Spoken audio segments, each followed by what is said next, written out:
Hello everyone. Tonight we're diving into a world where your nightmares aren't just bad pizza or a looming deadline. They're messages from gods, omens of doom, or a one-way ticket to a priest's altar. Picture this. You're waking up in ancient Mesopotamia, your heart pounding from a dream, so vivid you're still tasting the dust of a battlefield or the chill of a river that wasn't there. Before you roll up your read mat, hit that like button, drop a comment telling me where you're watching from, and what time it is there. It's so cool to know who's chilling with us from all corners of the globe. You blink awake, the air heavy with the scent of baked clay and the faint musk of goats from the street below. Your mouth's dry, your tongue like a stone, and your skin's clammy, stuck to the rough wool blanket that's more itch than comfort. The room's dim, lit only by a sliver of dawn creeping through a mud brick window. Outside, the city of Uruk's stirring, donkeys braying, cartwheels grinding, a woman's voice scolding someone for spilling barley. Your head's throbbing, not just from the dream, but from the weight of it, the way it clings like damp cloth. This isn't your modern life, where you'd shrug off a nightmare with a scroll through your phone. In ancient Mesopotamia, dreams are serious business, and you're about to learn just how serious. You drag yourself up, your bare feet slapping against the cool clay floor, each step a reminder of the day's grind waiting outside. Your dreams still with you, snakes coiling around your arms, a faceless figure whispering in a tongue you don't know. It's not just weird, it's terrifying, because here, dreams aren't random. They're messages, maybe from the god Enki or a demon lurking in the shadows, and ignoring them could mean disaster.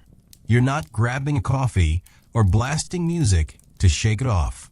You're grabbing your cloak, scratchy, smelling like yesterday's sweat, and heading to the temple because you need answers, and you need them now. Sound familiar? Yeah, it's got that same panic as waking up to a dozen unread emails and a boss breathing down your neck.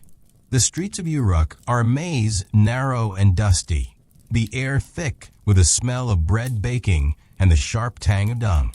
You're dodging merchants hauling baskets, kids darting underfoot, and a stray dog that looks like it's plotting your demise.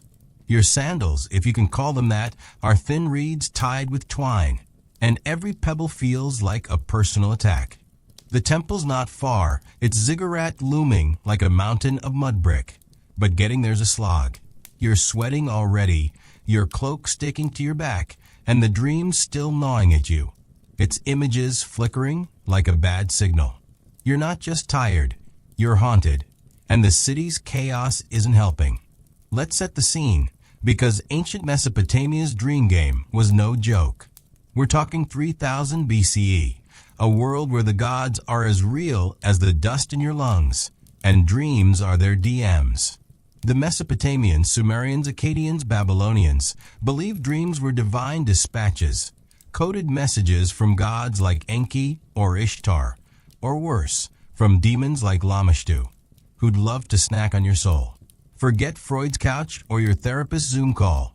These folks had dream priests called Selu, who'd read your nightmares like a cosmic weather report. You're not just freaking out about snakes. You're worried they're a sign you've pissed off a deity, and the fix might involve chanting, sacrifices, or a ritual that makes your skin crawl. You're almost at the temple now, but the crowd's thick, a sweaty press of bodies that smells like unwashed wool and desperation. Your heart's racing. The dreams weight heavier with every step. You're imagining the priest's face, stern, maybe, or worse, pitying, as he decodes your fate.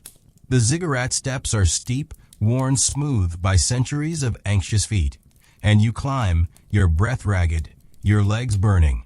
The air's hotter here, the sun glaring off the baked brick, and the smell of incense, sharp, resinous, hits you like a wave.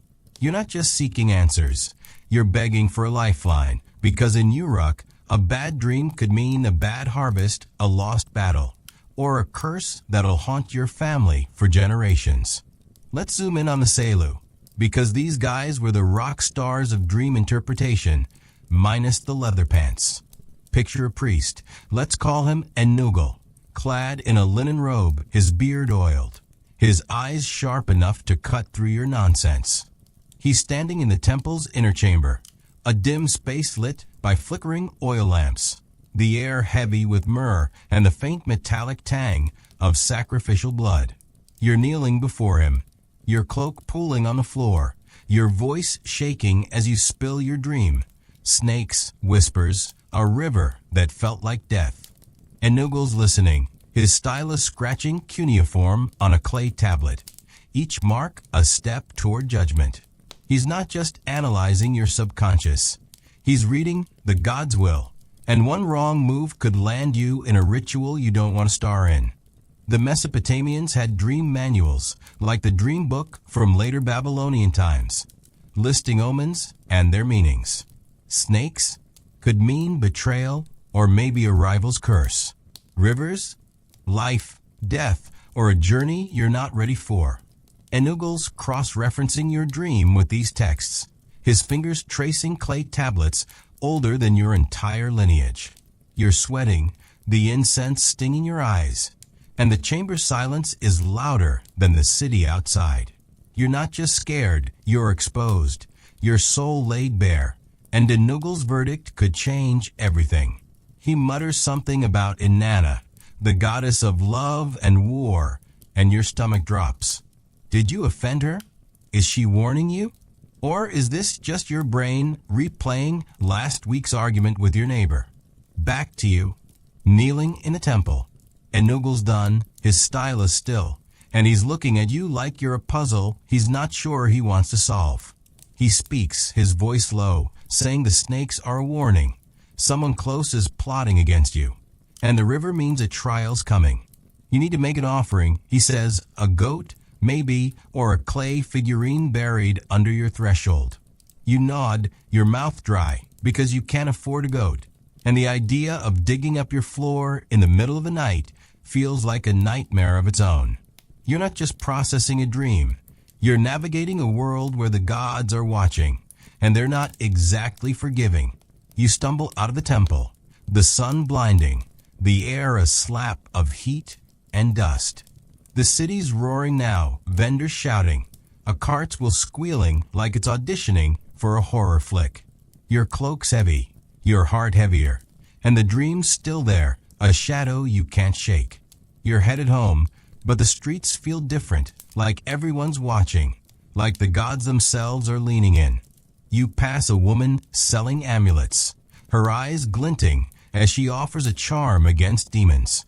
You want to laugh, but you don't, because what if she's right? What if your dream's not just a warning, but a sentence? The aqueducts of Mesopotamia might be crude compared to Rome's, but water's still life here, and you're thinking about the river from your dream, about the canals that feed Uruk's fields. They're engineered like your fate, but they're also fragile like your peace of mind. You're walking, your sandals slipping on loose stones, and you realize this is it, life in ancient Mesopotamia, where dreams aren't just stories, but chains binding you to the gods, the priests, the city. Makes your modern stress feel a little small, doesn't it? Like, what's a missed deadline compared to a deity's wrath? You're almost home, the ziggurat shadow fading behind you, but the dream's still clawing at your mind. You're not safe, not really, because in Uruk, the gods don't sleep, and neither do their warnings. You're just a soul in a city that's bigger than you, older than you, hungrier than you. And as you duck into your doorway, the air cool and musty, you can't help but wonder, what's worse than a dream that predicts betrayal? Maybe the fact that you're starting to suspect everyone, even yourself. So, how long could you live with the gods whispering in your sleep before you're begging for a dreamless night? Or are you bold enough to face the omens and carve your own fate, even when the city's betting against you? You're back in your cramped Uruk home, the mud brick walls closing in like they're trying to smother you. The air's stale, thick with the scent of dried reeds and the faint bitterness of a neighbor's cooking fire.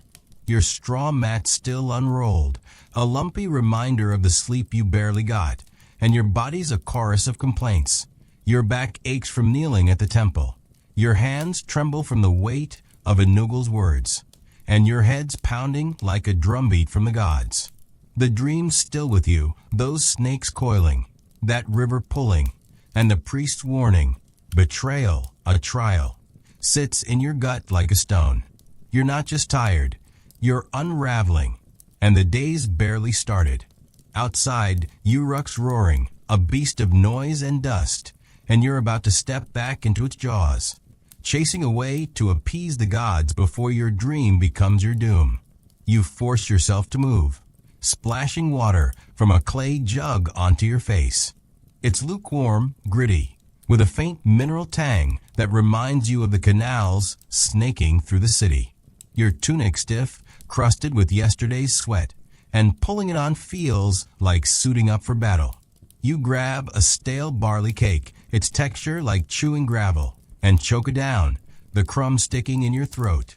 You're not eating for pleasure. You're fueling up to survive, because Enugel's orders were clear. Make an offering, ward off the betrayal, or the gods will make you pay. You've got no goat, no coins for a figurine, but you're not giving up. You're heading like a lo-fi playlist you can't turn off, and you're diving back in, because in ancient Mesopotamia, dreams don't let you hit snooze. The streets are assault, the sun climbing high, baking the mud brick houses until they radiate heat like a skillet. The air's a gritty mix of dust, smoke, and the sour tang of animal dung, and your sandals, flimsy, fraying, offer no protection from the stones biting your feet. You're headed to the market, hoping to scrounge something for the offering, maybe a clay figurine or a bit of incense, but your pouch is light, and the gods don't take IOUs. The crowd's a swarm, bodies pressing in, their voices a cacophony of haggling gossip, and the occasional bleat of a goat that's probably worth more than you. You dodge a kid chasing a stray chicken, its feathers flying, and nearly trip over a pile of rotting figs, the smell sweet and sickly. Your dreams still clawing at you, the snakes, the river, and Enugel's voice, and every face in the crowd feels like a potential traitor. Let's dive deeper into Mesopotamia's dream world, because this isn't just about you freaking out. It's a system, a machine that's been churning for centuries. The Sumerians and their successors saw dreams as a hotline to the divine, but it wasn't all mystical vibes. They had a whole bureaucracy for it, with priests like Enugel trained to decode omens using texts like the Zakik, a dream manual that's basically the ancient equivalent of a diagnostic flowchart. Your snake dream? It might mean a rival scheming, but it could also signal a health crisis or a pissed-off deity. The river could be a journey, a death, or a fertility blessing, depending on the details you mumble to Enugel. These priests weren't just spiritual guides. They were problem solvers, blending observation, ritual, and a knack for reading people that makes your therapist look like an amateur. You're at the market now, a sprawl of stalls under reed awnings, the air buzzing with flies and voices. The smells hit hard, roasting meat, pungent herbs, the cloying sweetness of date syrup. You're weaving through, your eyes scanning for a deal, but every vendor's got a hawk's glare, ready to bleed you dry. You spot a woman selling clay figurines, crude little things shaped like people or demons, meant to bury under your threshold to ward off evil. She's got a face like weathered leather, and her prices are a gut punch, more than you can spare. You try haggling, your voice hoarse, but she's unmoved, her eyes saying she's heard every sob story. You're sweating, your tunic sticking, and the dream's weight is crushing you. Betrayal. Trial. You're not just buying a trinket, you're buying time. Let's meet a new face, Neen Sun, a widow who runs a stall selling herbs and amulets. She's not your friend, but you've traded with her before, and she's got a soft spot for desperate souls. Ninsen's older, her hands gnarled, her eyes sharp enough to see through your panic. She's sorting bundles of dried mint, the scent sharp and clean, and when you approach, she quirks a brow, like she already knows you're in deep. You spill just enough, snakes, river, priest's orders, hoping she'll cut you a deal. She listens, her finger still, then pulls out a small clay figure, a demon with bared teeth, and says it'll do the trick, but it's not cheap. You're bargaining, your voice tight, and she's half amused, half pitying, like you're a kid who's lost his way. She throws in a pinch of incense, myrrh heavy and resinous for good faith, and you're grateful, but also broke. Your last coin's gone. The market's a pressure cooker. The heat, the noise, the crowd pushing you like a current.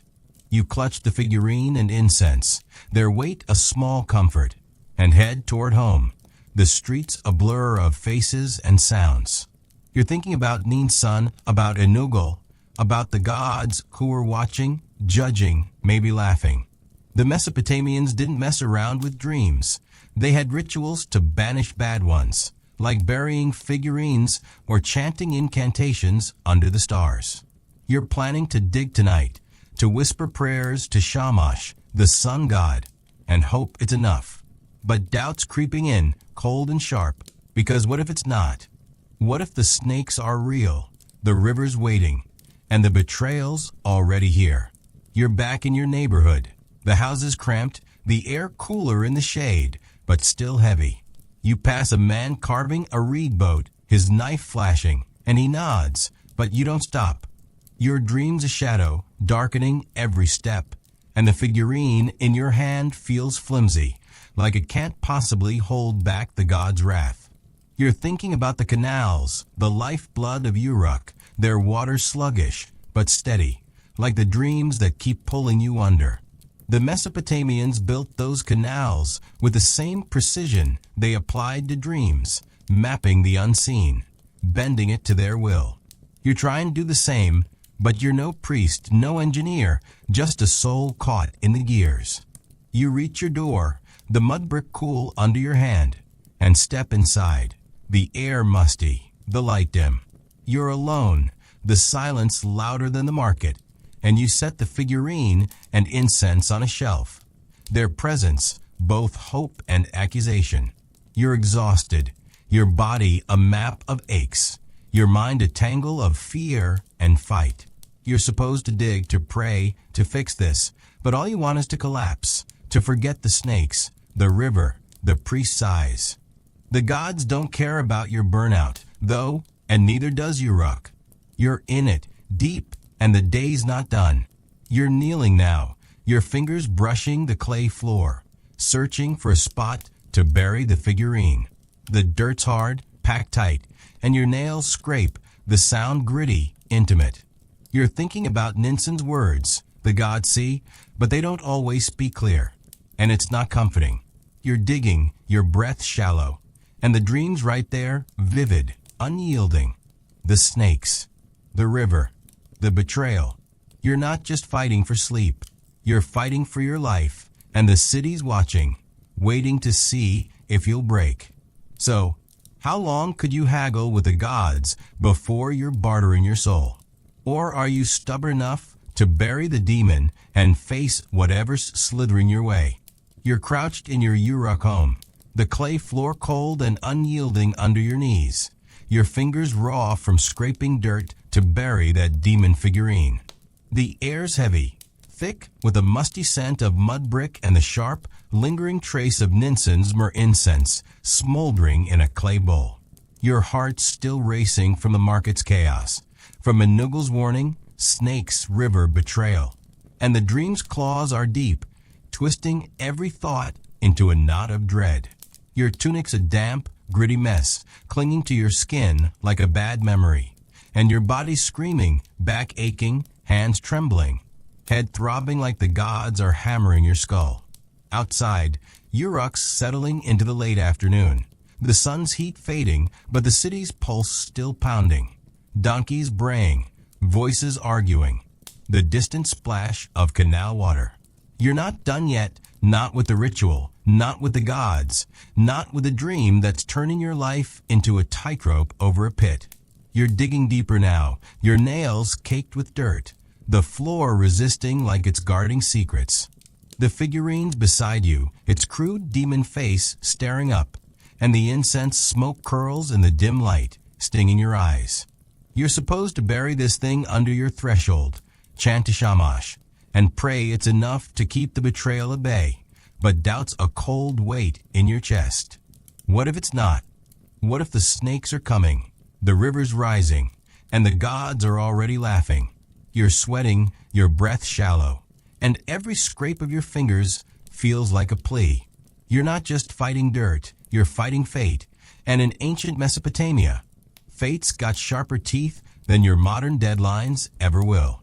You finally carve out a small hollow, just deep enough, and place the figurine inside, its weight a frail hope against the dream's menace.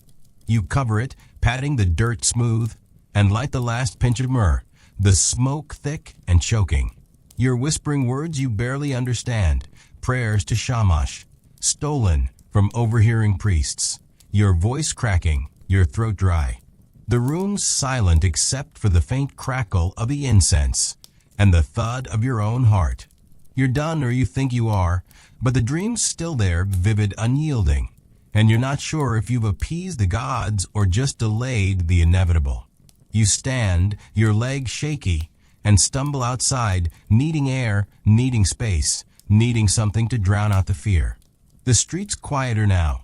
The market's roar dulled to a hum as vendors pack up and workers trudge home.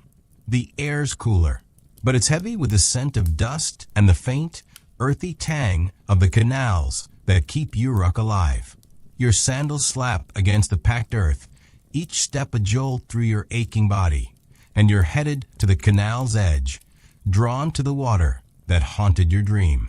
The city's bathed in the golden haze of late afternoon, the ziggurat's shadow stretching long, and you feel small, like a speck in a world where gods and dreams hold all the cards. You're not just a pleb anymore, you're a pawn, and the board's getting bloodier by the hour.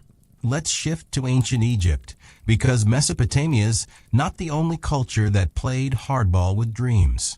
It's around 1500 BCE, and you're in Thebes, a city of sandstone and sun, where the Nile's a lifeline and dreams are a language the gods speak fluently. The Egyptians saw dreams as portals, glimpses into the divine or the underworld, and they had a whole system to crack the code. Forget your dream journal app.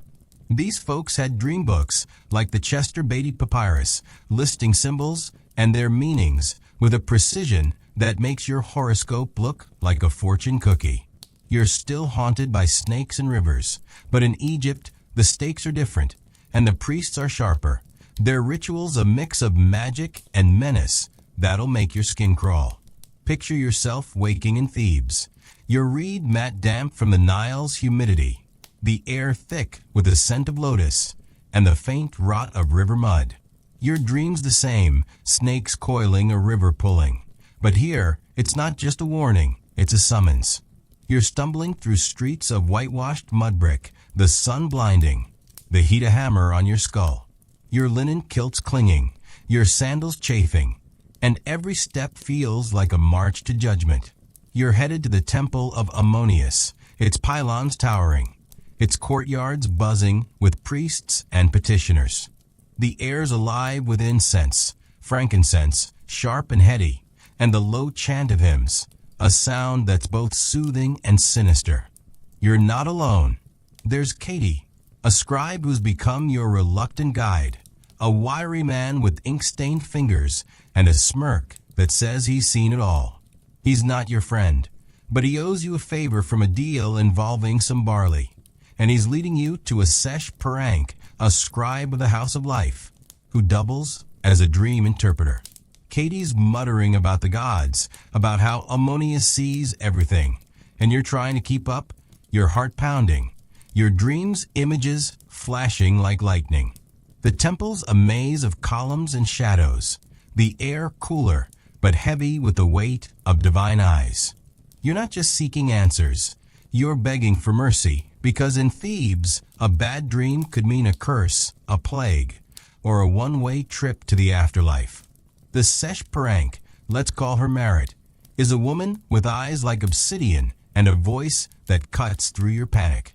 She's in a small chamber, papyrus scrolls scattered around, the air thick with the scent of ink and wax. You're kneeling, your kilt pooling, your voice shaking as you recount the snakes, the river, the dread. Merritt's listening, her stylus poised, and she's not just hearing you. She's dissecting you, peeling back your soul to find the god's message. She consults a dream book, her fingers tracing hieroglyphs, and mutters about Seth, the chaos god, and the Nile's dual nature, life and death in one current. Your stomach twists because Seth's no one to mess with, and the Nile's not just a river, it's a judge. Merritt's verdict is blunt. The snakes are enemies, maybe human, maybe divine, and the river's a test, a journey you can't avoid. You need to offer to Ammonius lotus flowers, a libation of beer, and sleep in the temple's sanctuary of dreams, a ritual where you'll dream again, hopefully with clearer answers. You nod, your mouth dry, because you've got no flowers, no beer, and the idea of sleeping under Ammonius' gaze feels like volunteering for a divine interrogation. Katie's smirking, like he knew you were in over your head and you want to punch him, but you're too scared, too tired, too deep in Thebes' web. Back to you at the canal in Uruk. You're sitting on the bank, the water sluggish, reflecting the fading light. Your hands are still dirty from digging, your body heavy, and the dreams await you can't shake. You're thinking about Egypt, about Merritt, about how the Nile's not so different from Uruk's canals. Both lifelines, both judges. The Mesopotamians buried figurines. The Egyptians slept in temples. You're doing what you can, but it's not enough. Not when the gods are playing chess and you're a pawn. You scoop a handful of canal water, its coolness a fleeting relief, and splash your face, the droplets mixing with your sweat. The city's humming, but you're alone, the dream snakes hissing in your mind. You stand, your legs protesting, and head home, the streets softer now, the crowd thinning. You pass a man chanting to the setting sun, his voice low, and you feel the pull of belief, the need to trust something bigger. The gods, the dreams, the canals, they're all part of Uruk, part of you. And you're caught, whether you like it or not. You're thinking about Katie, about Merritt, about the rituals that bind you to the unseen rather than a lo-fi playlist to drown it out. You're almost home, the ziggurat's shadow gone, but the dream's still there, and it's whispering that the worst is yet to come. So, how long could you sleep under a god's gaze before you're begging for a blank night? Or are you brave enough to face the Nile's judgment and see what's slithering on the other side? The sun's dipping low over Uruk, painting the mud brick houses in shades of amber and ash, but the heat lingers, a heavy hand pressing you into the earth. You're trudging home from the canal, your tunic stiff with dried sweat and canal mud, your sandals barely holding together, their frayed reeds catching on every stone. Your body's a wreck, legs trembling, back throbbing, hands still gritty from burying that demon figurine under your threshold. The dream's still with you, those snakes coiling, that river pulling, and Nogle's warning, betrayal, a trial, looping in your mind like a song you can't shake. The air's thick with the scent of dust and the faint, earthy tang of the canal, and Uruk's settling into evening, its noise softening to a hum of voices, cartwheels, and the occasional bleat of a goat. You're exhausted, your stomach a hollow ache, but the gods don't care, and neither does the dream. You're about to dive deeper into a world where sleep's a battlefield, and the stakes are higher than you can afford. You're almost at your door, the mud brick cool under your palm, but you pause, catching your breath. The street's quieter now, the market's chaos faded, but there's a tension in the air, like the city's holding its breath.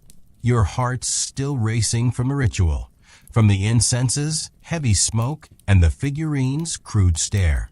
You're supposed to be safe now, the demon buried, Shamash invoked, but doubt's a cold blade in your gut. What if it didn't work?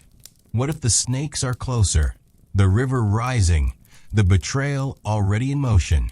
You push inside, the air musty, the dim light barely pushing back the shadows.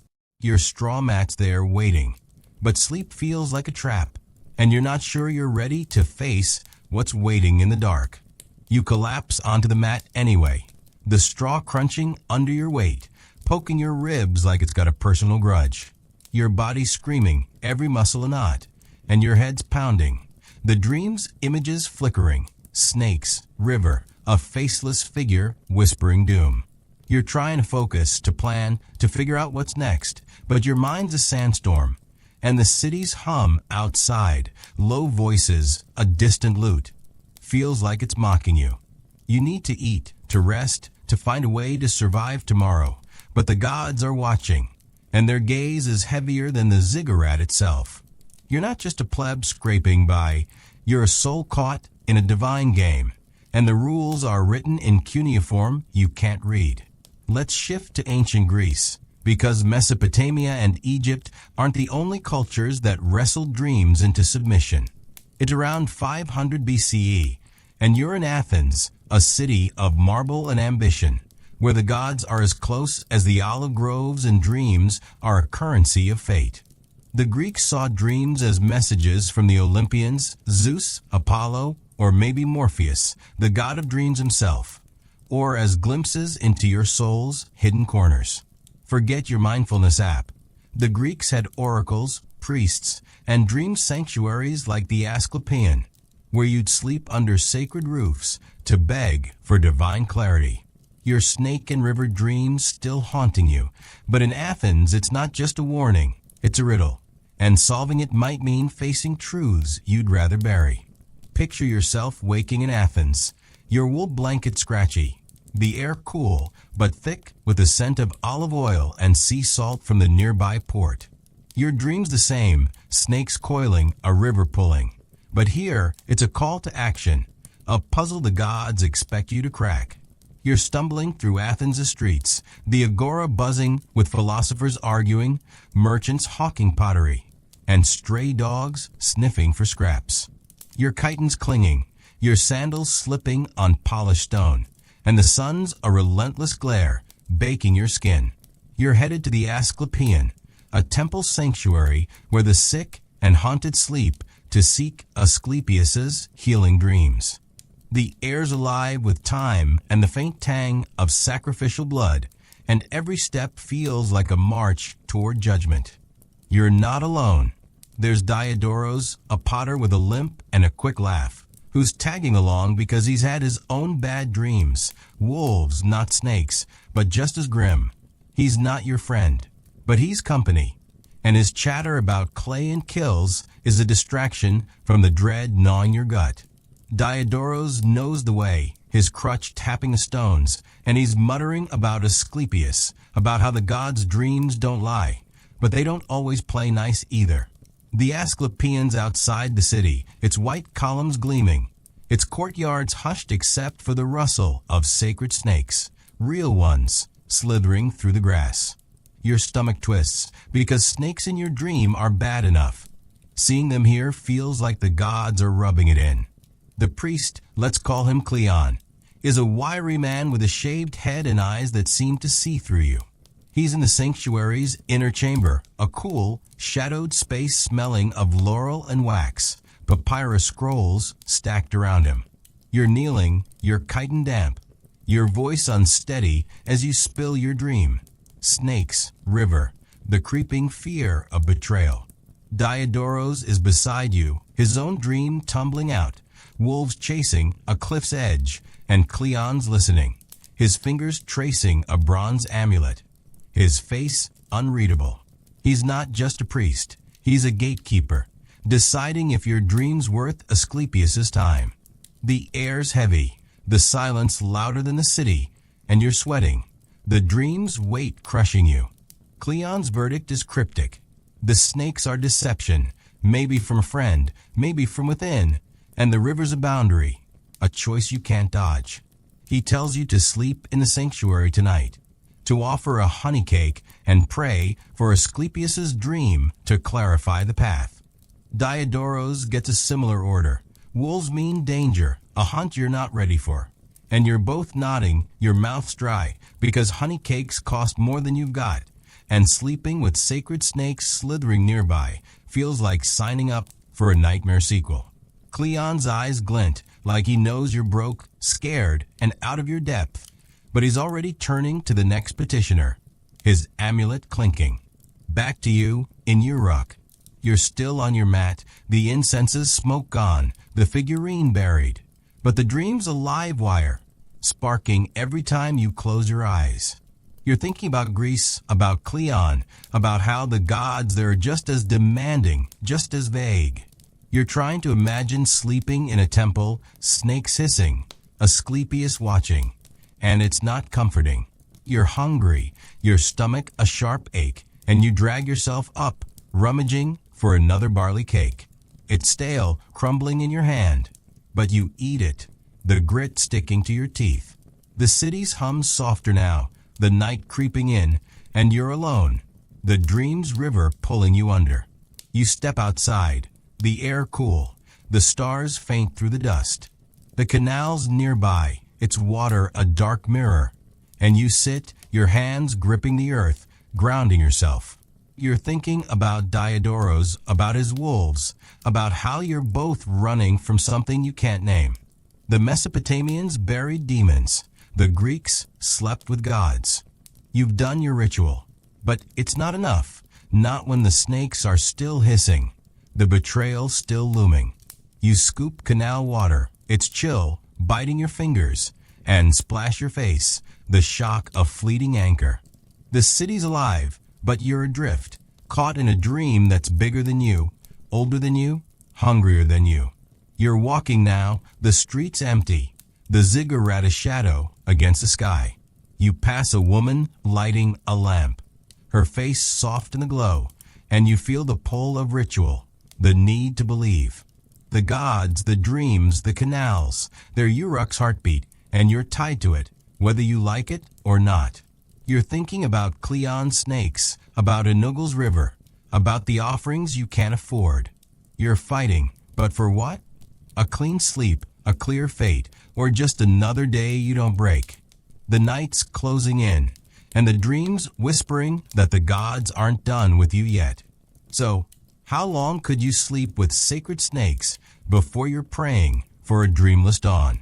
Or are you bold enough to face Asclepius's truth, even when it's sharper than the betrayal you fear? Night's fallen over Uruk, the city cloaked in a darkness that feels like it's pressing against your skin. You're slumped against the wall of your cramped home, the mud brick cool, but unyielding, the air thick with the musty scent of clay and the fading trace of myrrh from your earlier ritual. Your body's a map of exhaustion, legs heavy, hands still gritty from burying the demon figurine, head throbbing like the gods are carving their warnings into your skull. The dream's still there, snakes coiling, river pulling, and Nugle's words, betrayal, trial, looping like a curse you can't outrun. Outside, Uruk's gone quiet, save for the soft gurgle of the canal and the occasional bark of a dog. But the silence is worse, amplifying the dread that settled in your bones. You're supposed to sleep, to trust the ritual worked, but the thought of closing your eyes feels like stepping into a trap. The gods are watching, the dream's waiting, and you're about to plunge deeper into a world where sleep's a gamble, and the stakes are your soul. You're still on the floor, your straw mat untouched. Its lumps a promise of discomfort you're too tired to face. Your tunic's a filthy rag, crusted with sweat and dust, and your sandals lie discarded. Their frayed reeds a testament to the day's grind. Your stomach's a hollow ache, the barley cake long gone, and your throat's dry, craving the canal's water, but too heavy to move. You're thinking about the figurine under your threshold, the incense you burned, the prayers you whispered to Shamash. It's supposed to be enough, but doubt's a cold snake slithering through your mind, hissing that the betrayal's closer, the trial's coming, and the gods don't care about your offerings. You're not just fighting sleep, you're fighting fear, and in ancient Mesopotamia, fear's a shadow that doesn't fade. You force yourself to stand, your legs protesting, and stumble to the clay jug in the corner. The water's warm, gritty, with a faint metallic tang, but you drink, the liquid hitting your parched throat like a fleeting mercy. You're trying to ground yourself, to shake the dream's grip, but it's relentless, its images vivid. Snakes wrapping your arms, the river's current pulling you under. You're not in Uruk anymore, not really. You're caught in a web of gods and omens, and every step feels like a thread tightening around you. You're headed out again, into the night, because sitting still feels like surrender, and you need to move, to fight, to prove you're not just a victim of your own mind. The street's empty, the air cool, but heavy with the scent of canal mud and the faint smoke of dying fires. Your bare feet slap the packed earth, each step a jolt through your aching body, and you're drawn to the ziggurat, its bulk a dark silhouette against the starry sky. The city's asleep, or pretending to be, and the silence is eerie, broken only by the rustle of reeds and the distant howl of a jackal. You're thinking about Greece, about the Asclepian sacred snakes, about Cleon's cryptic verdict, deception, a choice, a honey cake you can't afford. The Greeks and Mesopotamians are worlds apart, but their dreams are the same, a language of gods, a map of fate, a weight you carry alone. Let's dive into ancient India, because the subcontinent's dream game was as intricate as a Vedicum. It's around 600 BCE, and you're in Varanasi, a city humming with pilgrims and the Ganges' sacred flow. The Indians saw dreams as a bridge between the mortal and divine, woven into the fabric of samsara, the cycle of life, death, and rebirth. Forget your sleep tracker. The Atharva Veda and later texts like the Charaka Samhita treated dreams as diagnostics, revealing your body, soul, and karma. Your snake and river dreams still haunting you. But in Varanasi, it's not just a warning, it's a mirror, reflecting your past lives, your hidden sins, and the path you're doomed to walk unless you act. Picture yourself waking in Varanasi, your cotton dotted damp from the Ganges' humidity, the air thick with the scent of sandalwood and the faint rot of river offerings. Your dreams the same, snakes coiling, river pulling. But here, it's a karmic echo, a sign your soul's tangled in debts you don't remember incurring. You're stumbling through Varanasi's narrow lanes, the sun rising, its heat a soft burn on your skin. Your straw sandals slip on wet stone, the streets alive with pilgrims chanting, vendors selling marigolds, and the low moan of a conch shell from a nearby temple. You're headed to a Vaidya, a healer scholar who reads dreams like a physician reads pulse, because this isn't just about gods. It's about you, your body, your fate. You're not alone. There's Aruni, a wiry merchant with a quick tongue and a limp from a bad deal gone wrong, who's guiding you through the chaos. He's had his own dreams, elephants, not snakes, but just as heavy, and he's muttering about karma, about how the Ganges washes sins, but not omens. Aruni's not your friend, but he's useful. His chatter about trade routes a distraction from the dread gnawing your gut. The Vaidya's house is modest, its courtyard shaded by a banyan tree, the air heavy with the scent of turmeric and burning ghee. Your heart's pounding, your dreams' images flashing, and every step feels like a plea for clarity in a city that's all light and shadow. The Vaidya, let's call her Devi, is a woman with gray-streaked hair and hands that move like they're weaving spells. She's in a small room, shelves lined with clay jars and palm leaf manuscripts, the air thick with the scent of herbs and ink. You're sitting cross-legged, your dota damp, your voice unsteady as you recount the snakes, the river, the fear. Aruni's beside you is elephant dreams spilling out, and Devi's listening, her eyes sharp, her fingers tracing a manuscript. She's not just a healer. She's a seer, reading your dream as a map of your soul's journey. The air's heavy, the silence a weight, and you're sweating, the dream's grip tightening. Devi's diagnosis is layered. The snakes are enemies, but also your own desires, coiled in your heart from past lives. The river's the Ganges, a call to purify, to face your karma through ritual or sacrifice. She tells you to bathe in the Ganges at dawn, offer sesame seeds to Vishnu, and chant a mantra from the Atharva Veda to untangle the dream's knots.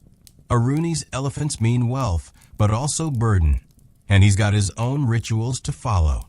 You nod, your mouth dry, because sesame seeds cost more than you've got, and the Ganges' current feels too much like your dream's river. Devi's eyes soften like she sees your struggle, but her voice is firm. Do this, or the dream will do you. Back to you, in Uruk. You're at the ziggurat's base now, the night air cool, the stars a faint scatter through the dust. Your hands grip the earth, grounding you, but the dream's a tide, pulling you under. You're thinking about India, about Devi, about how the Ganges and Uruk's canals are kin, both sacred, both judges. You've buried your figurine, whispered your prayers, but the snakes are still hissing, the betrayal still looming. You scoop canal water, its chill biting your fingers, and splash your face, the shock of fleeting anchor. The city's asleep, but you're awake, caught in a dream that's bigger than you, older than you, hungrier than you. You're walking now, the ziggurat behind you, the streets a maze of shadows. You pass a man sleeping against a wall, his breath ragged, and you feel the pull of ritual, the need to fight the unseen. The gods, the dreams, the canals, they're Uruk soul, and you're tied to it, whether you like it or not. You're thinking about Aruni's elephants, about Devi's mantras, about the offerings you can't afford. You're fighting, but for what? A clean sleep, a clear fate, or just another night you don't drown. The darkness is thick, and the dreams whispering that the gods have more to say, and it's not going to be gentle. So, how long could you chant to Vishnu before you're begging for a silent night? Or are you stubborn enough to face the Ganges' mirror and see what sins are slithering behind your eyes? The night's grip on Uruk is tightening, the air cool, but heavy with the scent of canal mud and the faint smoke of oil lamps flickering in distant homes. You're wandering the empty streets, your bare feet scuffing the packed earth, each step a dull ache through your exhausted body. Your tunic's a tattered shroud, crusted with sweat and dust, and your hands are still raw from burying the demon figurine, the ritual that was supposed to save you but feels like a flimsy shield against the dream's relentless claws. Those snakes coiling, that river pulling, and Nugal's warning, betrayal, trial, are a weight you can't shake, a shadow that follows you through the dark. The ziggurat's bulk looms behind, a silent judge, and the city's hush is broken only by the soft gurgle of the canal and the occasional wail of a night bird. You're not just tired, you're fraying, your mind a tangle of fear and fight, and sleep's a door you're terrified to open. The gods are out there watching, and you're about to dive deeper into a world where dreams aren't just omens, they're weapons, and you're the target. You're circling back toward your home, the mud brick walls a faint outline in the starlight. But you're not ready to face your straw mat, not when the dream's waiting to drag you under. Your body's a wreck, legs trembling, back knotted, head pounding like the gods are chiseling their verdict into your skull. Your throat's dry, your stomach a sharp ache, and the memory of the canal's water, gritty and cold, is a fleeting comfort. You're thinking about the figurine, the incense, the prayers to Shamash, and how they're supposed to hold back the betrayal. But doubt's a cold fist in your chest, whispering that the snakes are closer, the river's rising, and the gods aren't on your side. You're not just a pleb scraping by, you're a soul on trial, and the courtroom's your own mind. You pause by the canal, its water a dark mirror, reflecting the stars and your own haggard face. You kneel, scooping a handful, the chill biting your raw hands, and splash it over your neck, the shock of fleeting anchor. You're trying to ground yourself, to push back the dream's tide, but it's relentless, its images vivid, snakes wrapping your wrists, the river's current pulling you into the dark. You're thinking about India, about Devi's mantras, about the Ganges' sacred weight. The Mesopotamians buried demons, the Greeks slept with gods, the Indians chanted to Vishnu, but you're still here, in Uruk, fighting the same fight, and it's starting to feel like a losing battle. You stand, your legs shaky, and keep moving, because staying still feels like giving up, and you're not ready to break. Let's shift to ancient China, because the Zhou dynasty's dream game was as layered as a silk scroll. It's around 700 BCE, and you're in Luoyang, a city of wooden palaces and bustling markets, where the yellow river's a lifeline and dreams are a dialogue with the ancestors. The Chinese saw dreams as messages from the heavens, the dead, or your own spirit, woven into the balance of yin and yang. Forget your dream analysis podcast. The Zholi and later texts like the Huangdi Neijing treated dreams as a pulse of your body and soul, revealing imbalances that could tip you into ruin.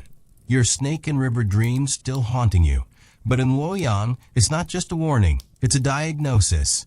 And decoding it might mean facing truths that cut deeper than any blade. Picture yourself waking in Luoyang, your hemp mat damp from the river's humidity, the air thick with the scent of pine and the faint char of cooking fires. Your dream's the same, snakes coiling, river pulling. But here, it's a sign your chi is off, your spirit tangled in a web of imbalance or ancestral disapproval. You're stumbling through Luoyang streets, the morning sun a soft glow, the air alive with the clatter of carts, the shouts of vendors selling millet, and the low hum of a temple bell. Your linen robes clinging, your straw sandals slipping on packed earth, and every step feels like a march toward judgment. You're headed to a wu, a shaman who reads dreams like a physician reads breath, because this isn't just about gods, it's about harmony. And yours is crumbling. You're not alone. There's Liang, a lacquer worker with calloused hands and a nervous laugh, who's guiding you through the chaos. He's had his own dreams, tigers, not snakes, but just as grim, and he's muttering about the ancestors, about how they watch, judge, demand. Liang's not your friend, but he's useful, his chatter about lacquer and trade a distraction from the dread knotting your gut. The wu's home is a low wooden house, its courtyard shaded by a willow, the air heavy with the scent of burning mugwort and rice wine. Your heart's pounding, your dreams images flashing, and every step feels like a plea for balance in a city that's all order and chaos. The wu, let's call him Shun, is a man with a lined face and eyes that seem to see through time. He's in a small room, scrolls and bronze vessels scattered around, the air thick with the scent of herbs and smoke. You're kneeling, your robe damp, your voice unsteady as you recount the snakes, the river, the fear. Liang's beside you, his tiger dreams spilling out, and Shun's listening, his fingers tracing a bamboo slip, his face unreadable. He's not just a shaman. He's a bridge connecting you to the ancestors, the heavens, the balance of your own body. The air's heavy, the silence a weight, and you're sweating, the dream's grip tightening. Shun's diagnosis is intricate. The snakes are disruption in your yin, a sign of hidden enemies or suppressed anger poisoning your chi. The river's the yellow river, a symbol of flow, but also stagnation, a call to restore balance through ritual, a bath in sacred water, an offering of jade to the ancestors, a diet of millet to calm your spirit. Liang's tigers mean ambition, but also danger, and he's got his own prescriptions. You nod, your mouth dry, because jade's beyond your reach, and the yellow river's current feels too much like your dreams pull. Shun's eyes narrow, like he sees your poverty, your fear, but his voice is calm. Do this, or the dream will unmake you. Back to you, in Uruk. You're back at your door now, the night air cool, the canals murmur a faint lullaby. Your hands are still wet, your body heavy, and the dreams of fire that won't die. You're thinking about China, about Shun, about how the Yellow River and Uruk's canals are kin, both lifelines, both mirrors. You've buried your figurine, whispered your prayers, but the snakes are still hissing, the betrayal still looming. You step inside, the air musty, and collapse onto your mat, the straw poking your ribs. The city's asleep, but you're awake, caught in a dream that's bigger than you, older than you, hungrier than you. You're lying there, staring at the cracked ceiling, the shadows tracing arches that remind you of the ziggurat. You're thinking about Liang's tigers, about Shun's rituals, about the balance you can't find. The Mesopotamians buried demons, the Greeks slept with gods, the Indians chanted, the Chinese balanced qi. You're doing what you can, but it's not enough, not when the gods, the ancestors, the dreams are all demanding more. Your hands clench, your breath shallow, and you're fighting. But for what? A clean sleep, a clear fate, or just another night you don't shatter.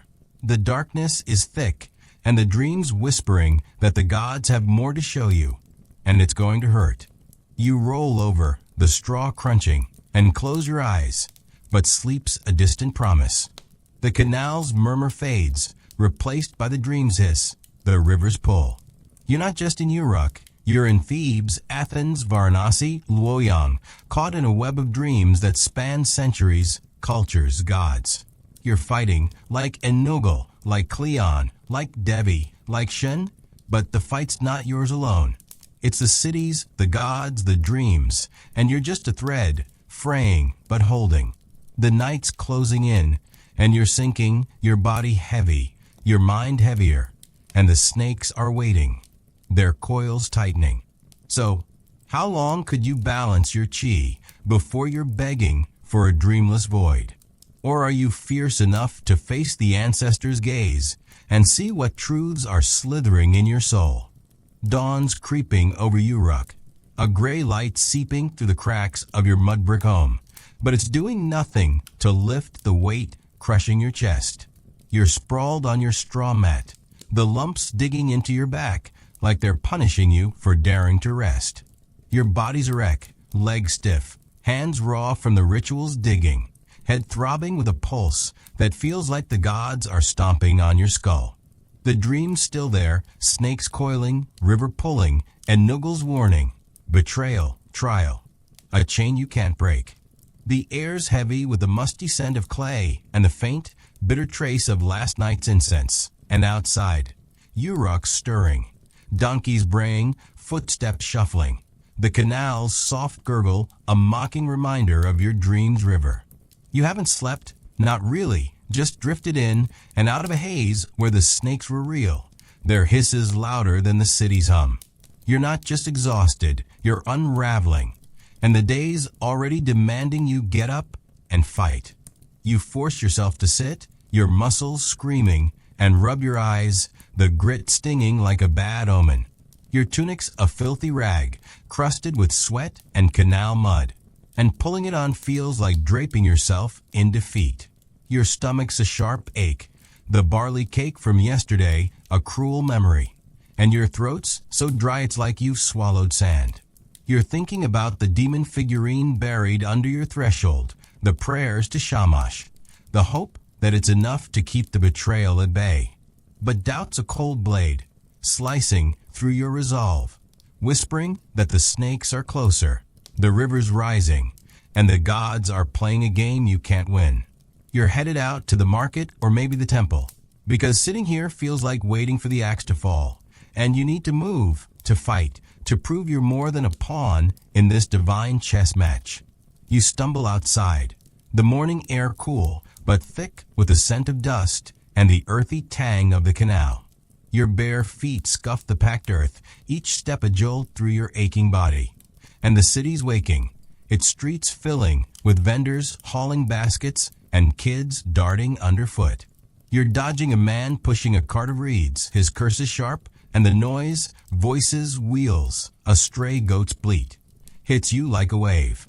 Your dream's a shadow, darkening every face, every glance. And you're wondering who's the traitor and Nuggle warned about. Your neighbor? Neen's son, the herb seller? Yourself? The gods don't give clear answers, And in ancient Mesopotamia, that's the cruelest part. They demand you solve their riddles or pay the price. Let's shift to ancient Mesoamerica, because the Mayas' dream game was as vivid as their pyramids and twice as brutal. It's around 300 CE, and you're in Tikal, a city of limestone temples and jungle heat, where the gods are as close as the saber trees and dreams are a sacred script. The Mayas saw dreams as visions from the gods or ancestors, glimpses into the Popol Vuh's cosmic order, where every symbol carried weight. Forget your sleep app's analytics. The Maya had Ajkajab, daykeepers who read dreams like a calendar of fate, blending astronomy, ritual, and blood to keep the world spinning. Your snake and river dreams still haunting you. But in Tikal, it's not just a warning, it's a prophecy, and ignoring it could tip the balance of the cosmos. Picture yourself waking in Tikal, your palm frond mat damp from the jungle's humidity, the air thick with the scent of copal incense, and the faint rot of tropical decay. Your dream's the same, snakes coiling, river pulling. But here it's a message from Kukulkan, the feathered serpent, or maybe it's Samna, the creator god, demanding your attention.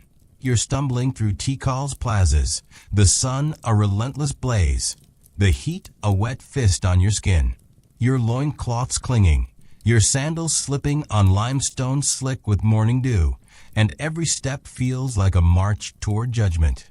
You're headed to a Ajkaj, a daykeeper who reads dreams like a map of the stars, because this isn't just about you, it's about the gods, the cosmos, and a balance you're terrified you've broken. You're not alone. There's Zak, a maize farmer with scarred hands and a quiet intensity, who's guiding you through the chaos. He's had his own dreams, jaguars, not snakes, but just as heavy, and he's muttering about the gods, about how Kukulkan sees everything, judges everything. Zak's not your friend, but he's useful, his talk of crops and rain a distraction from the dread gnawing your gut. The Ajkaj's home is a low stone structure, its courtyard shaded by a ceiba tree, the air heavy with the scent of burning copal and cacao. Your heart's pounding, your dreams images flashing, and every step feels like a plea for mercy in a city that's all gods and blood. The Ajkaj, let's call her Ixchel, is a woman with a lined face and eyes that seem to hold the stars. She's in a small chamber, jade beads and obsidian blades scattered around, the air thick with the scent of smoke and earth. You're kneeling, your loincloth damp, your voice unsteady as you recount the snakes, the river, the fear. Zak's beside you as jaguar dreams spilling out, and Ixchel's listening, her fingers tracing a calendar stone, her face unreadable. She's not just a daykeeper. She's a conduit connecting you to the gods, the ancestors, the cosmic order. The air's heavy, the silence a weight, and you're sweating, the dream's grip tightening. Ixchel's prophecy is stark. The snakes are Kukulkan's warning, a sign of enemies or a cosmic debt unpaid. The river's the underworld, Zabalba, a call to face a trial through ritual, bloodletting, an offering of maize, a night of vigil under the stars. Zak's jaguars mean power, but also danger, and he's got his own rights to follow. You nod, your mouth dry, because bloodletting's not a metaphor here, and maize is scarce when you're barely eating. Ixchel's eyes soften, like she sees your fear, but her voice is firm. Do this, or the gods will demand more. Zak's quiet, his hands clenched, and you're both trapped, caught in Tikal's web of gods and blood. Back to you, in Uruk. You're back in the streets now, the dawn light harsh, the canals murmur a faint echo. Your hands are still raw, your body heavy, and the dreams of fire that won't die. You're thinking about Mesoamerica, about Ixchel, about how the underworld and Uruk's canals are kin, both sacred, both judges. You've buried your figurine, whispered your prayers, but the snakes are still hissing, the betrayal still looming. You're headed to the market, hoping to scrounge something to eat, to survive another day, but the crowd's a swarm, their faces blurring into potential traders. The air's alive with the scent of bread and dung, and your heart's pounding. The dream's weight crushing you. You're weaving through stalls, the noise, shouts, laughter, a vendor's pitch, a hammer on your skull. You spot Neen's son, her herb stall a familiar anchor, and she nods, her eyes sharp but kind. You don't stop, not yet, but her presence is a small comfort, a reminder that you're not alone, even if you feel it. You're thinking about Zok's jaguars, about Ixchel's bloodletting, about the rituals that bind you to the gods across centuries. You're fighting, but for what? A clean sleep, a clear fate, or just another dawn you don't break. The market's a battlefield, and you're just trying to make it out alive. The dream snakes slithering in your shadow. You find a stall selling flatbreads, their crust golden, their smell a cruel tease. The vendor's a gruff man, his price is brutal, but you've got a single coin, a miracle from yesterday's scavenging. You buy a bread, tearing into it, the warmth spreading through your fingers, the taste earthy and real. You're sitting now on a low wall, the stone cool under you, the market swirling around. You're thinking about the gods, the dreams, the canals, and how they're all part of Uruk, part of you. The bread's gone, your hands empty, and the days stretching out, a road with no end. The dream's still there, whispering that the gods have more to show you, and it's going to sting. So, how long could you bleed for Kukulkan before you're begging for a blank night? Or are you fierce enough to face Zabalba's river and see what truths are waiting in the dark? The morning's in full swing over Uruk, the sun a relentless blaze, turning the mud brick streets into a furnace. You're trudging through the market's chaos, your tunic a damp, gritty rag clinging to your skin, your sandals so worn they're more suggestion than protection. Your body's a symphony of pain, legs aching from endless walking, hands raw from the ritual's digging, head pounding like the gods are forging omens in your skull. The dream's still with you, snakes coiling, river pulling, and Nugal's warning, betrayal, trial, a chain that tightens with every step. The air's thick with the scent of baking bread, rotting figs, and the sharp tang of sweat, and the market's a riot of noise, vendors shouting, carts creaking, a stray dog's bark cutting through the hum. You're clutching the last of your flatbread, its crumbs of fleeting comfort, but hunger's a constant gnaw, and the dream's weight is heavier than the ziggurat itself. You're not just surviving, you're dodging fate, and the gods are keeping score. You're weaving through the crowd, dodging elbows and baskets, your eyes scanning for Ninsen's herb stall, a familiar anchor in the storm. Your heart's racing, the dream snakes hissing in your mind, and every face feels like a potential traitor. Enugal's warning echoing louder with each glance. The heat's brutal, your sweat mixing with the dust on your skin, and your throat's so dry it's like you've swallowed the desert. You're headed to a potter's workshop, chasing a rumor of day labor to keep your landlord off your back, but the city's a maze, and every step feels like a test. The canal's nearby, its sluggish water a mirror for your dream's river, and you're tempted to stop to splash your face, but the crowd's pushing, and stopping feels like admitting defeat. You're thinking about the ritual, the demon figurine buried under your threshold, the prayers to Shamash that were supposed to save you. But doubt's a cold shadow, whispering that the betrayal's already here, the trial's begun, and the gods are laughing. You're not just a pleb anymore. You're a soul on the edge, caught in a divine riddle where the answer might be your undoing. The market's a battlefield, and you're fighting for more than bread. You're fighting for clarity, for survival, for a night where the snakes don't find you.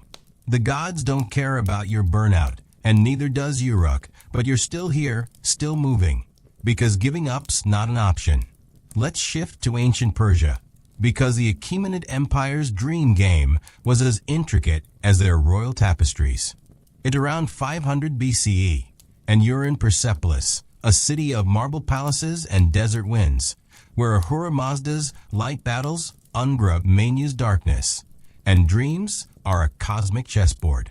The Persians saw dreams as messages from the divine or the demonic, glimpses into the eternal struggle between truth and lies.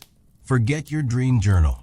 The Avesta and priestly traditions treated dreams as oracles, requiring magi to decode them with rituals that could tip the balance of the world. Your snake and river dreams still haunting you, but in Persepolis, it's not just a warning, it's a battle, and failing to act could damn you to Ungra Mainu's shadows. Picture yourself waking in Persepolis, your wool mat coarse, the air dry and sharp with the scent of cedar and desert dust. Your dream's the same, snakes coiling, river pulling. But here, it's a sign Ahura Mazda's testing you, or worse, Ungra Mainu's whispering lies. You're stumbling through Persepolis' grand avenues, the sun a searing blade, the heat a dry burn on your skin, your linen robes clinging, your sandals slipping on polished stone, and every step feels like a march toward judgment. You're headed to a Mobad, a Zoroastrian priest who reads dreams like a map of the soul's fight for truth, because this isn't just about you, it's about the cosmic order, and your dream's a crack in its foundation. You're not alone. There's Rostam, a caravaner with weathered skin and a quick grin, who's guiding you through the city's bustle. He's had his own dreams, scorpions, not snakes, but just as grim, and he's muttering about Ahura Mazda, about how the gods demand truth but don't make it easy. Rostam's not your friend, but he's useful. His talk of trade routes a distraction from the dread knotting your gut. The Mobad's chamber is in a fire temple, its courtyard shaded by cypress, the air heavy with the scent of burning sandalwood and frankincense. Your heart's pounding, your dreams' images flashing, and every step feels like a plea for light in a city that's all fire and shadow. The Mobad, let's call him Bahram, is a man with a white beard and eyes that seem to burn with Ahura Mazda's flame. He's in a small room, bronze censers smoking, the air thick with the scent of ash and sacred oil. You're kneeling, your robe damp, your voice unsteady as you recount the snakes, the river, the fear. Rostam's beside you, his scorpion dreams spilling out, and Bahram's listening, his fingers tracing a sacred chord. His face unreadable. He's not just a priest, he's a warrior, fighting the lie with every word, every ritual. The air's heavy, the silence await, and you're sweating, the dream's grip tightening. Bahram's interpretation is fierce. The snakes are Ungra Mainu's lies, enemies within or without, poisoning your soul's truth. The river's the boundary between light and dark, a call to purify through fire, burning a sacred herb, offering a prayer to Ahura Mazda, facing the truth of your own heart. Rostam scorpions mean betrayal, but also resilience, and he's got his own rights to follow. You nod, your mouth dry, because herbs cost more than you got, and facing your truth feels like staring into the sun. Bahram's eyes blaze, like he sees your fear, but his voice is unyielding. Do this, or the lie will consume you. Rostam's quiet, his grin gone, and you're both trapped, caught in Persepolis' web of fire and truth. Back to you in Uruk. You're at the potter's workshop now, the air hot and heavy with the scent of wet clay and charcoal. The foreman's a gruff man, his hands caked with clay, and he's barking orders, offering you a day's work shaping pots for a merchant's order. You take it, your hands trembling, because coins mean food, and food means another day to fight the dream. The clay's cold, slick, your fingers slipping as you shape it.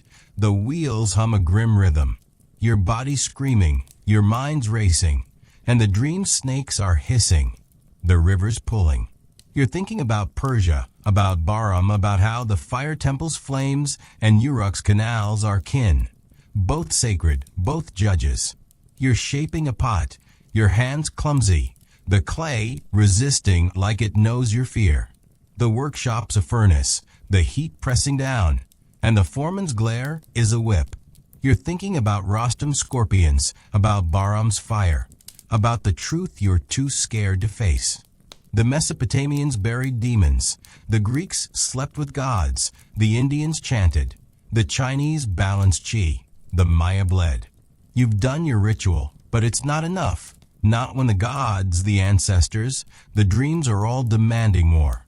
Your hands slip, the pot collapsing, and the foreman curses, his voice a blade. You're fighting, but for what? A clean sleep, a clear fate, or just another day you don't shatter. You're outside now, the sun lower, the air cooler, but still heavy. The workshop's noise fades, replaced by the market's hum, voices, footsteps, the canal's gurgle. You're clutching a single coin, your day's wage, and your body's heavy, your mind heavier. You're thinking about Neen's son, about her herbs, about the potter's clay, and how they're all part of Uruk, part of you. The dream's still there, whispering that the gods have more to show you, and it's going to burn. You're walking, the streets softening into evening, and you pass a woman lighting a lamp, her face calm, a reminder that some find peace where you find only fear. So, how long could you burn for a Hura Mazda before you're begging for a shadowless night? Or are you fierce enough to face the lie and see what truths are slithering in your heart? The evening's settling over Uruk, the sky a bruised purple streaked with fading gold, the air cooler but still thick with the scent of canal mud and the faint char of cooking fires.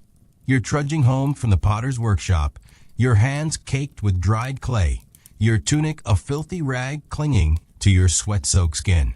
Your body's a wreck, legs trembling from hours of standing, back knotted, head pounding like the gods are hammering their judgment into your bones. The dream's still with you, snakes coiling, river pulling, and Nugal's warning, betrayal, trial. A weight that's heavier than the ziggurat's shadow. The streets are quieter now. The markets roar dulled to a murmur of voices and the soft clatter of carts. But the silence only amplifies the dread gnawing your gut. You're clutching a single coin, your day's wage, and the dream snakes are hissing, the rivers pulling, urging you to keep moving, to fight, even as your soul begs for rest.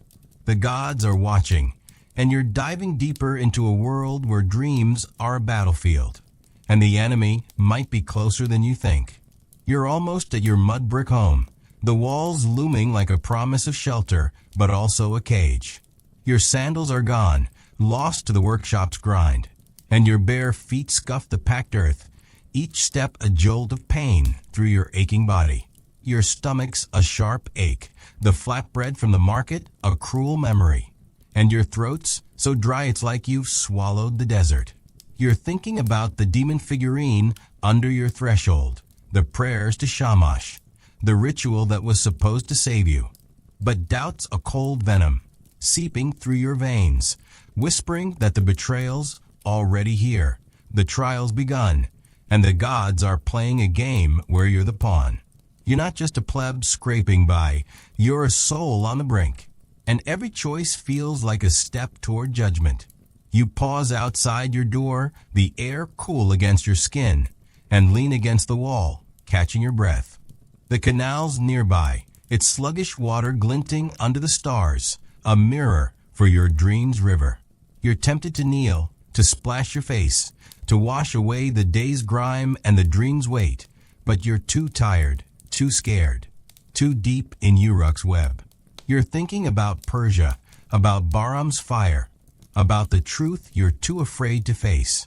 The Mesopotamians buried demons, the Greeks slept with gods, the Indians chanted, the Chinese balanced qi, the Maya bled, the Persians burned. You've done your ritual, but it's not enough, not when the snakes are hissing, the betrayal's looming, and the gods are demanding more. You push inside, the air musty, the dim light barely pushing back the shadows, and collapse onto your straw mat, the lumps digging into your ribs like they're mocking your exhaustion. Let's shift to ancient West Africa, because the Yoruba's dream game was as rich as their Orisha's lore. It's around 1000 CE, and you're in Ife, a city of mud brick compounds and sacred groves, where the gods walk among the living and dreams are a language of the divine. The Yoruba saw dreams as messages from the Orishas, Ogun, Ashen, or perhaps Olodumare, the supreme creator, or as echoes of your Ori, your spiritual head. Forget your dream analysis blog. The Babalawo, priests of Ifa divination, read dreams like a map of your destiny, using palm nuts and sacred verses to navigate the unseen. Your snake and river dreams still haunting you, but in Ifa, it's not just a warning, it's a summons, and ignoring it could unravel your Ori's path. Picture yourself waking in Ifa, your raffia mat damp from the tropical humidity, the air thick with the scent of palm oil and the faint musk of forest earth. Your dream's the same, snakes coiling, river pulling. But here it's a call from Ashen, the Orisha of rivers and love, or maybe Ogun, the warrior of iron, demanding you align your Ori with your fate. You're stumbling through Ife's winding paths, the morning sun a soft glow, the heat a wet blanket on your skin, your cloth wrappers clinging, your sandals slipping on red earth, and every step feels like a march toward judgment. You're headed to a Babalawo, a priest who reads dreams like a poet reads stars, because this isn't just about you. It's about your Ori, your destiny, and a balance you're terrified you lost. You're not alone. There's Ade, a blacksmith with broad shoulders and a quiet intensity, who's guiding you through the bustle. He's had his own dreams, leopards, not snakes, but just as heavy, and he's muttering about the Orishas, about how Ashen's rivers flow with truth, but also danger. Ade's not your friend, but he's useful. His talk of iron and fire a distraction from the dread gnawing your gut. The Babalawo's compound is a low mud structure, its courtyard shaded by a kola tree. The air heavy with the scent of burning herbs and roasted yam. Your heart's pounding, your dreams images flashing, and every step feels like a plea for clarity in a city that's all gods and spirits. The Babalawo, let's call him Olu, is a man with a graying beard and eyes that seem to hold the forest secrets. He's in a small room, cowrie shells and palm nuts scattered around, the air thick with the scent of cola and sacred smoke. You're kneeling, your wrapper damp, your voice unsteady as you recount the snakes, the river, the fear. Ade's beside you is leopard dreams spilling out, and Olu's listening, his fingers tossing palm nuts, his face unreadable. He's not just a priest. He's a guide, connecting you to the Orishas, your Ori, the unseen world. The air's heavy, the silence a weight, and you're sweating, the dream's grip tightening. Olu's reading is poetic. The snakes are Ashen's warning, a sign of envy or discord disrupting your Ori's harmony.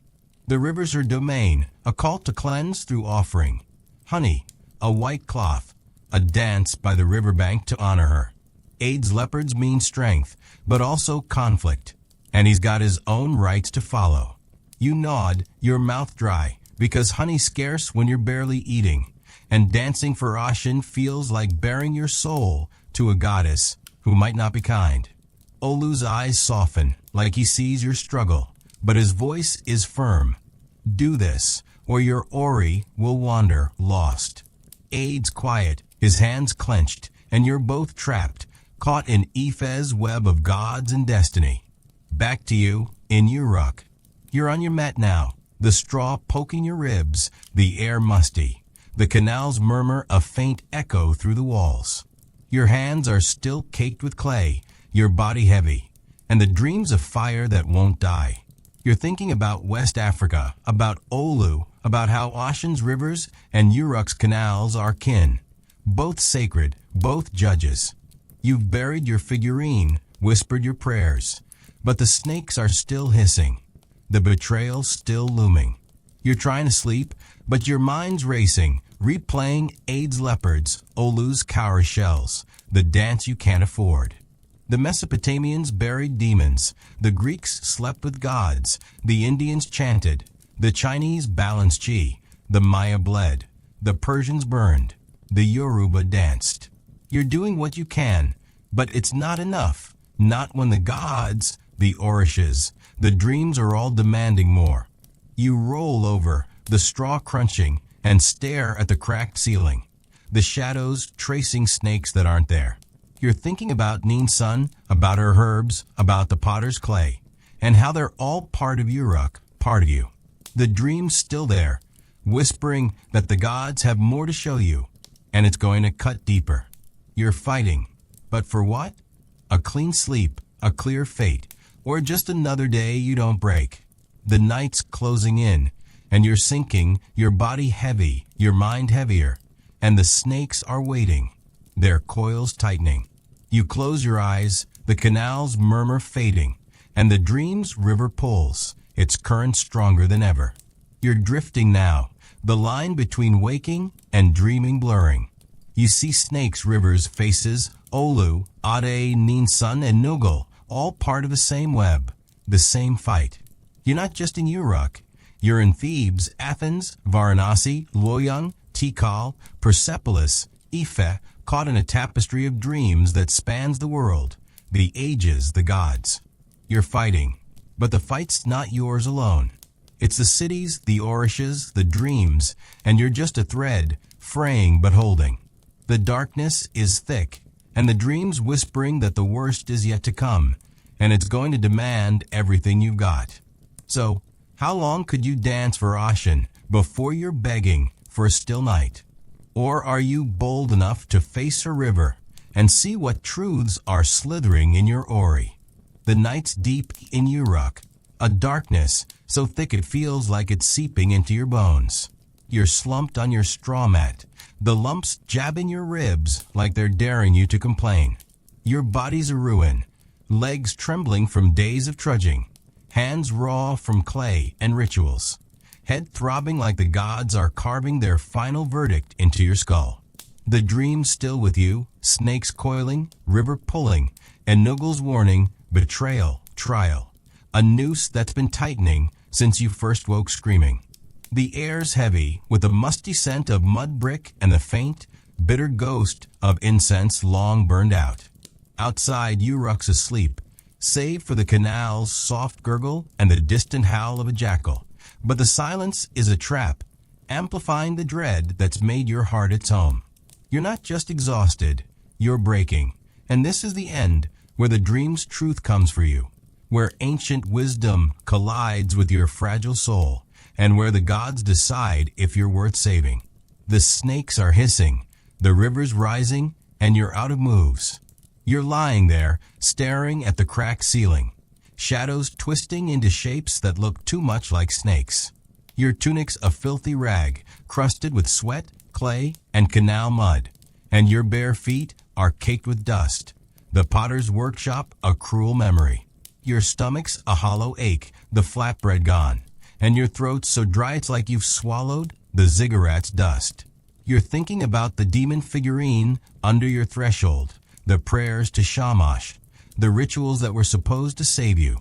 But doubt's a cold venom, poisoning every hope, whispering that the betrayal's here, the trial's now, and the gods have already judged you. You're not just a pleb, you're a soul on trial, and the courtroom's your own mind, lit by the dream's merciless glare. You force yourself to sit, the straw crunching, your body screaming in protest. You're not sleeping, not tonight, not when the snakes are waiting. You stumble to the clay jug, it's water warm and gritty, and drink, the liquid hitting your parched throat like a fleeting mercy. You're trying to ground yourself, to push back the dream's tide, but it's relentless, its images vivid, snakes wrapping your wrists, the river's current dragging you into the dark. You're thinking about Ife, about Olu's cowrie shells, about Ashen's river dance. The Mesopotamians buried demons, the Greeks slept with gods, the Indians chanted, the Chinese balanced chi, the Maya bled, the Persians burned, the Yoruba danced. You've done your part, but the dream's still here, and it's not letting go. You're headed out one last time, to the canal, because facing the water feels like facing the gods, and you're done running. The street's empty, The air cool, but heavy with the scent of canal mud and the faint smoke of dying fires. Your bare feet slap the earth, each step a jolt through your aching body. And the city's a ghost, its houses dark, its ziggurat a silent judge. The canal's ahead, its water a black mirror under the stars. And you kneel, your hands trembling, the dream's river roaring in your mind.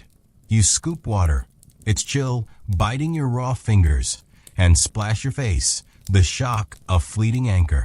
You're not just fighting sleep, you're fighting for truth, for survival, for a chance to prove the gods wrong. But the dream's a mirror, and it's showing you something you've been too scared to see. Let's dive into the final ancient culture, the Aboriginal peoples of Australia, because their dream time was a cosmology that makes modern psychology look like a child's sketch. It's around 1000 CE, and you're in the outback, a land of red earth and endless sky, where the dreaming is the eternal now, binding past, present, and future. The Aboriginals saw dreams as journeys into the dreaming, where ancestors and spirits speak, shaping your place in the world. Forget your dream app's analytics. Elders read dreams like a map of a land, using songlines and stories to navigate the unseen. Your snake and river dreams still haunting you, but in the outback, it's not just a warning, it's a story. And ignoring it could sever your tie to the land, the ancestors, the dreaming itself. Picture yourself waking on a bed of eucalyptus leaves, the air dry and sharp with the scent of desert dust and campfire smoke. Your dream's the same, snakes coiling, river pulling. But here is a message from the rainbow serpent, the creator of rivers, or maybe an ancestor calling you to your songline. You're stumbling through the outback, the sun a searing blaze, the heat a dry burn on your skin.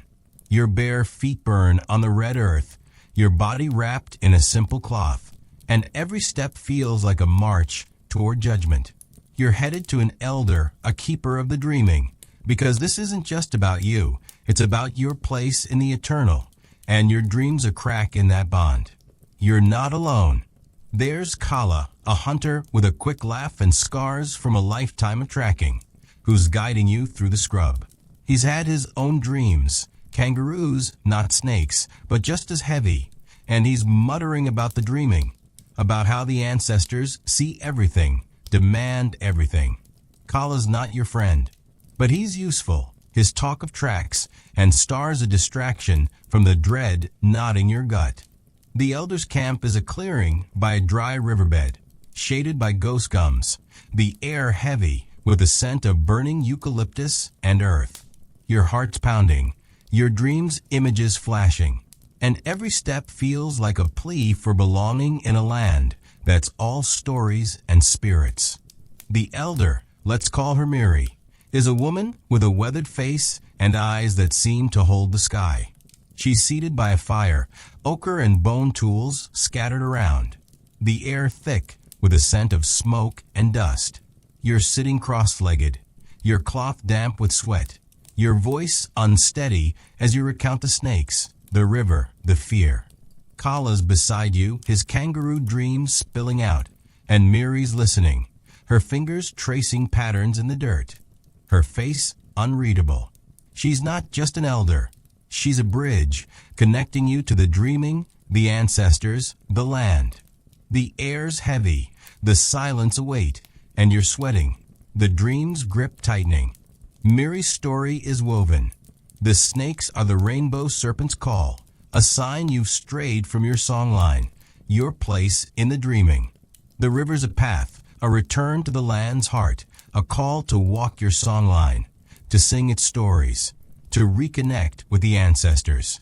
Kala's kangaroos mean movement, but also loss, and he's got his own path to follow. You nod, your mouth dry, because walking a songline means leaving everything, and singing stories feels like bearing your soul to a land that might not forgive. Miri's eyes soften, like she sees your fear, but her voice is firm. Do this, or the dreaming will leave you lost. Kala's quiet, his laugh gone, and you're both trapped, caught in the outback's web of stories and stars. Back to you in Uruk. You're at the canal now. The waters chill a shock against your skin. The stars above a faint echo of mirror sky. Your hands are still raw, your body heavy, and the dream's a tide that won't recede. You're thinking about the outback, about Miri, about how the rainbow serpent's rivers and Uruk's canals are kin, both sacred, both judges. You've buried your figurine, whispered your prayers, but the snakes are still hissing, the betrayal still looming. You're kneeling, the earth cool under you, and you're whispering to the canal, to Shamash, to anyone who'll listen. The dream's a story, and you're its ending, but you don't know if it's salvation or ruin. You're standing now, your legs shaky, and heading home. The street's empty, the ziggurat a shadow. You pass a lamp flickering in a window. Its light a small defiance against the dark, and you feel the pull of stories, of songlines, of dreams that bind you to something bigger. You're thinking about Kala's kangaroos, about Miri's stars, about the betrayal you can't escape. You're fighting, but for what? A clean sleep, a clear fate, or just a place in a story. The night's closing in, and the dreams whispering that the gods, the ancestors, the land have one last truth to show you, and it's going to break you open. So, as you stumble into your home, the straw mat waiting, think about this. What story are you singing to keep your place in the world? The snakes are still out there, and they're not done with you yet. Sleep tight, my friend, and dream of rivers that don't pull you under, because tomorrow's another fight, and it's going to demand everything. Good night, and I'll see you soon, same time, same place, for another story that'll make your modern chaos feel like a breeze. Until then, rest well, and don't let the snakes get too close.